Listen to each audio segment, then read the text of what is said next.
Okay, so let's look at another example from your text. This is example 29-8, and it describes a situation where you've got a magnetic field, a uniform magnetic field out of the page, and you've got a curved wire like so. And on that curved wire, you've got a movable piece. You can think of it as sort of a rolling rod that sits on that wire. I'll draw it from the side, sort of like this. So this is the loop. And that rod is free to move. And in this case, we're going to imagine moving it to the left at a velocity v. That's going to require a force. And the example asks to calculate the magnitude of that force. If we call, what are the dimensions we give it? So your book calls this distance lowercase l. We call the resistance of the wire r, and the strength of the magnetic field, the constant magnetic field B. So we're not pulling it out of a magnetic field like in the last example. We're pulling the rod, the piece of the wire, through the magnetic field. And we're asked what is the force required in order to do this while moving at a constant velocity. So earlier in the chapter on magnetic fields, we saw an expression for the force on a wire in a magnetic field carrying a current I, and that equation was forces I, L cross B.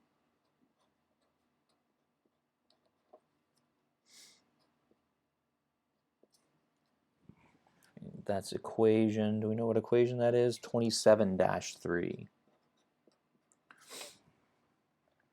And so we need to know the current in order to know the force, and then we can talk about the direction of the force in a minute. So first let's figure out the current. To figure out the current, we need to find out the EMF, and to find out the EMF, we need to use Faraday's law.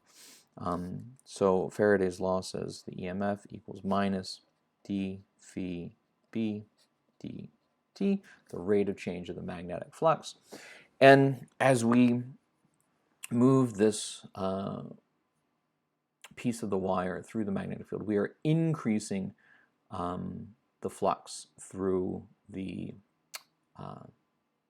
part of the loop. So let's first figure out the direction of the current that's going to be induced in the EMF in this loop. If the magnetic field is out of the page and we're making the loop bigger, so there's more flux through the loop, I'm going to want to fight that increase by creating a magnetic field into the page, and the way I do that is with a current in this direction. Okay, so the current and EMF induced in the loop are going to be around that way. Let's figure out the magnitude of it. The magnetic flux through the loop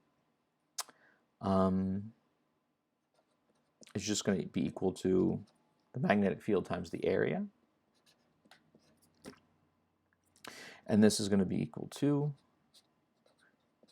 the area is equal to L, the vertical dimension of the loop, times, if we call this x, times x.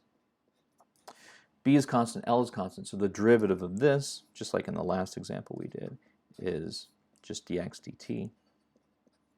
And dx dt is just the velocity, so that's B, L, B. So the EMF induced, ooh, that was crazy. The EMF induced in this loop as it moves with velocity v is going to be equal to B times L times V, which means the current from Ohm's law, IR is equal to the voltage. The current is going to be equal to E, how am I doing that today? E over R, which is B L V over R. Okay? So let's talk about the magnitude of the force. The magnitude of the force is going to be equal to I, L, B. Everything's perpendicular, so we don't have to worry about any sine thetas or anything. We'll talk about the direction of that cross product in a second. So the magnitude of the force is equal to I, which is BLV over R times L times B.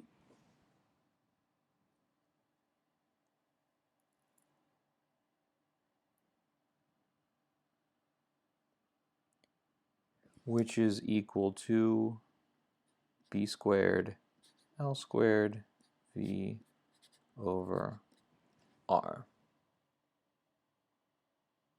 Okay, and that is the answer in your book. About halfway through the problem. Force equals B squared L squared V over R. What is the direction of that force?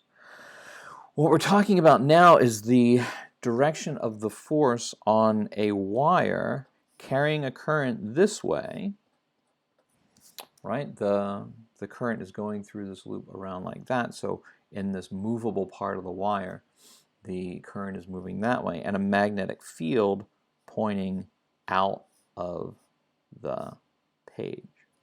Okay, so the force is going to be in the direction of the cross product of the current and the magnetic field. So the current is, it's hard for me to get my hand on screen here. If the current is this way and the magnetic field is up, the direction of the force is going to be that way.